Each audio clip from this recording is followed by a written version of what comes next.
નાચતી અને મધવંતીનું મીઠું પાણી પીને મોટી થનારી માધવપુરની શ્રી શેઠેન્દ્ર હાઈસ્કૂલના પટાંગણમાં ખેલકૂદ કરતી આ બગ્યા ભગવતીના સહસ્વંદન. આજના દિવસે હું જે વિષય પર વાત કરવાની છું તે વિષય છે વિકસિત ભારત, ભવ્ય ભારત, દિવ્ય ભારત.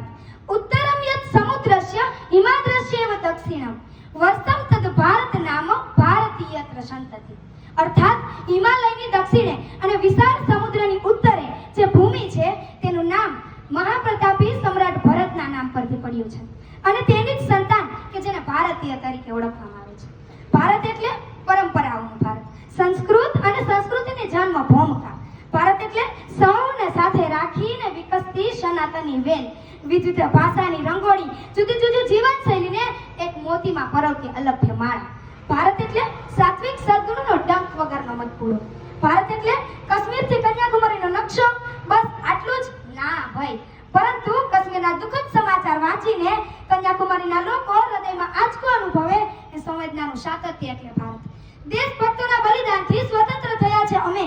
કોઈ પૂછે કે કોણ છો તમે, કોઈ પૂછે કે કોણ છો તમે, તો ગર્વથી કહેશું કે ભારતીય છે અમે.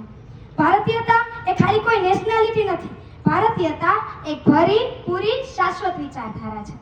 ગાંધારીએ શ્રી કૃષ્ણને તેમના વંશની સાથે પશુની જેમ મૃત્યુ થાય તેવો શ્રાપ આપ્યો. શ્રી કૃષ્ણ ભગવાન હોવા છતાં એક સાધારણ સ્ત્રીનો શ્રાપ માથું ઝુકાવીને સ્વીકાર કરે તે સર્વશક્તિમાન હોવા છતાં એ વિનમ્રતા એ ભારતીયતા છે. જરા જુઓ તો ખરા કોણ છીએ અમે. અમે એ જ છીએ જે બાણ ભેદીને ધરતીમાંથી ધાર નીકાળતા હતા અને ઈ પણ અમે જ છીએ જે એક આંગળીએ ગોવર્ધન પર્વત ઉપાડતા હતા.